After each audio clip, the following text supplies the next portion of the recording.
আপনার কাছে 10 লক্ষ টাকা আছে, কোথায় বিনিয়োগ করবেন? হ্যাঁ, বিনিয়োগটা করতে হবে একটি জায়গায় নয়, বিনিয়োগটা করতে হবে 3টি জায়গায়, যেন আপনি বাংলাদেশের প্রেক্ষিতে আপনি যেন ক্ষতিগ্রস্ত না হন।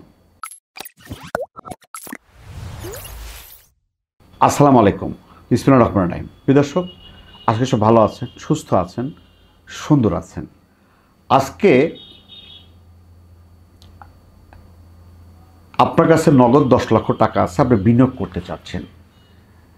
আসলে 10 লক্ষ টাকা আপনি কোথায় বিনিয়োগ করবেন? দেখেন, যদি আপনি একটি জায়গায় বিনিয়োগ করেন বা এক জায়গায় যদি 10 লক্ষ টাকা বিনিয়োগ করেন, সেখানে আপনার ঝুঁকি থাকে।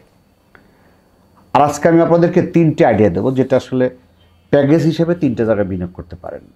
এক নম্বর হলো, আপনি গ্রামে বসবাস করেন বা শহরে বসবাস করেন, আপনার একটা পুকুর আছে, আপনি সেখানে মাছ চাষ করেন, অথবা আপনার নিজস্ব পুকুরও নাই, আপনি সেখানে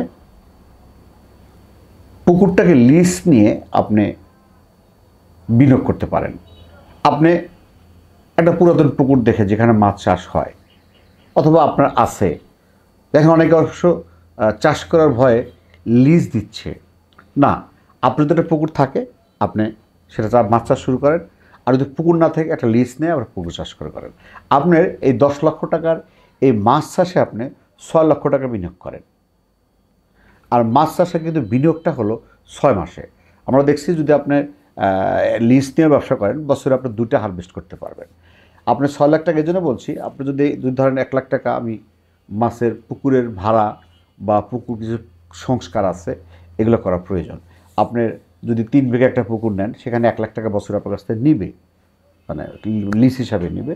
আপনি ওখানে পোনা আছে, প্লাস খাবার আছে, আদার্স কিছু মেডিসিন বলে এগুলো আছে, এগুলোতে মোটামুটি আপনি যদি 6 লাখ টাকা বিনিয়োগ করেন বছরের হিসেবে, যদি 6 লাখ টাকা বিনিয়োগ করলেও বছরে আপনি 2টা হারভেস্ট করতে পারবেন।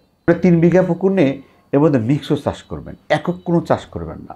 আর মিক্সও চাষ করার উদ্দেশ্য হলো যে, আপনি যদি হয়তো কাতল ছাড়ছেন, রুই ছাড়ছেন, সাথে আরও স্কোয়ার মাছ ছাড়ছেন, কোনো একটা মাছ ভালো হয় নাই, আর একটা মাছ যেটা ভালো হচ্ছে সেটা কিন্তু পয়সা উঠবে।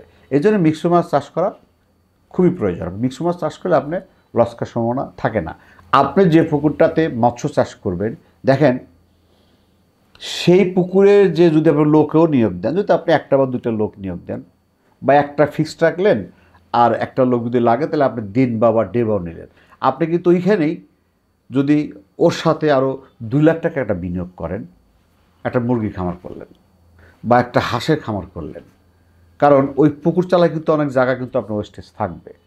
আপনি কিন্তু ওই, অথবা আপনি সোনালি মুরগি করলেন, ফার্মি মুরগি করলেন, বা লেয়ার করলেন, বা ব্রয়লার করলেন, যেটি করেন না কেন, আপনি একটা মুরগি চাষ করলেন, এবং ওই মুরগি চাষটা আপনি ধরেন একটা ছাপড়া করে, যত মানে আসলে একটা খামার করতে হলে মনে রাখবেন সবসময় টাক্সারের খরচটা যেন কম হয়, সেটা চিন্তা করবেন। আপনি বিনিয়োগটা করবেন বাচ্চাকে, মুরগিকে, টাক্সারে না, ছোট করে একটা ছাপড়া দিয়ে ওখানে আপনি মুরগি পালেন, আপনি সোনালি পালেন, আপনি ফার্মি পালেন।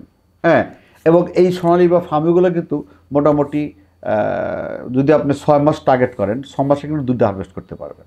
আপনি যদি বছরে পুরো বছরই ধরি, আমি পুরো বছরে কিন্তু আপনি গড়ে আপনি 3টা হারভেস্ট করতে পারবেন। এবং এখানে আপনি যদি ঘরে বাবদ 50,000 টাকা দেন, আর 1.5 লাখ টাকার বাচ্চা বা আদার্স দিয়ে যদি আপনি শুরু করতে চান, আমার মনে হয় এখান থেকে আপনি 45 দিন পর যদি হারভেস্ট করেন, বা 2 মাস পর যদি আপনি হারভেস্ট করেন, তাও আপনি কিন্তু এখান থেকে, আমার একটা আইডিয়া, 30 থেকে 50,000 টাকা আসবে। আপনি কিন্তু মাছ চাষ করছেন 6 লাখ, আর মুরগি দিচ্ছেন কিন্তু মাত্র 2 লাখ, আর থাকলে কত? 2 লাখ টাকা। এখন আপনি এই 2 লাখ টাকা দিয়ে নাড়াচাড়া করেন, নাড়াচাড়া বলতে একটা জুতা ফ্যাক্টরি করেন ছোটো করে, একটা জুতা, মানে যেটা আপনার বলি ক্যাঙ্গারু জুতা, যেটা দেখেন হাটে বাজারে 80 টাকা থেকে শুরু করে 120 টাকা বা 150 টাকা বিক্রি হয়। ছোটো পরিসরে একটা জুতার কারখানা তৈরি করেন। আবার হয়তো কারখানা দিলেন না, বেশ, আপনি কারখানা ঝামেলা যাবেন না, আপনি জাস্ট আপনি বাসা থেকেই, আপনি ঢাকা থেকে জুতা ক্রয় করে নিয়ে আসেন, আর সেইটা আপনি হোলসেলে বিভিন্ন আপনি এলাকা যেখানে থাকেন না কেন, সেটা ইউনিয়ন পরিষদ হতে পারে, উপজেলা হতে পারে, জেলা হতে পারে, যেখানে হোক, সেখানে আপনি এই জুতোগুলা সার্ভিস দেন। এখন আপনার যদি এই জুতা দিয়ে যদি আপনার সার্ভিসিং করে বা জুতা তৈরি করে অথবা জুতা যদি হোলসেল করে যদি আপনি এখানে আরও যদি আপনি 2 লাখ টাকা ইনভেস্ট করেন, আপনি কিন্তু 10 লাখ টাকা, যদি 2 লাখ টাকা ইনভেস্ট করেন, এখান থেকে আপনার মাসে আল্লাহ যদি ভালো সেল করতে পারেন, আমার একটা আইডিয়া, আপনি এখান থেকে 20,000 বা 25,000 টাকা ইনকাম করতে পারেন মাসে। তার মানে আপনি এই জুতার ব্যবসাটা যদি আপনি করেন, এখান থেকে আপনি সংসার চালাবেন। সংসারটা আপনার সকালে মার্কেটে গেলেন, বিকেলে মার্কেটে গেলেন, সময় দিলেন, বা মার্কেট তো 10টা থেকে 12টা পর্যন্ত, বা 10টা থেকে 2টা পর্যন্ত, বা বিকেল টাইমে আপনি সময় দিলেন, সুন্দর তো দেবেন না। আপনি বিকেলে এসে কী করলেন, আপনার অবশ্যই টাইম যেমন ভোরের টাইমটা আর বিকেলের টাইমটা আপনি খামারে কাটালেন। খামার বলতে আপনার পুকুরে সময় দিলেন, আপনি ওখানে এসে সময় দিলেন। এখন ধর আপনার 3টা প্রজেক্টে 6 লাখ টাকা, 2 লাখ টাকা, 2 লাখ টাকা ইনভেস্ট। তার মানে মাছের চাষে আপনার 6 লাখ টাকা দিলেন, মুরগি চাষে 2 লাখ টাকা দিলেন, আর 2 লাখ টাকা দিবেন জুতার কারখানায়। আপনি জুতার কারখানা থেকে যদিও লভ্যাংশ কম হয়, আপনার কিন্তু মুরগি আছে, মুরগিতে যদি লভ্যাংশ কম হয়, আপনার কিন্তু মাছ আছে। ভাই 3টের মধ্যে আপনার একটা প্রজেক্ট কিন্তু লাভ হবেই। মানে বর্তমান যে বাংলাদেশের যে কন্ডিশন, তাতে আমার মনে হয় যদি একই জায়গায় আপনি যদি মাছের মধ্যে 10 লাখ টাকা ইনভেস্ট করেন, আপনি মাছে একটা ধরা খাইতে পারেন। আপনি একই জায়গায় যদি একই ইনভেস্ট করেন, আপনি ভাগ করেন, আপনি অথবা যদি মনে করেন 6 লাখ না কম বেশি করে আপনি ভাগ করে 3টে ব্যবসা করেন, প্যাকেজ নিয়ে ব্যবসা করেন। একটা নিয়ে ব্যবসা করলে বর্তমানে অবস্থা চলা মুশকিল। প্রিয় দর্শক, পরিশেষে একটা কথা বলতেছি, আমরা আসলে বিভিন্ন আইডিয়া দিয়ে থাকি। জাস্ট আপনি আমাদের ভিডিও দেখেন, বাস্তবিক দেখেন, কথাগুলোর সাথে মিল আছে কিনা, বা আপনি করবেন কি না, আপনার মন চায় কিনা, তারপরে করবেন। আমাকে দেখে না, বা আমার ইউটিউব চ্যানেল দেখে না। পরিশেষে সবাই দীর্ঘ মঙ্গল কামনা করে আজকের মতো শেষ করছি। আল্লাহ হাফেজ।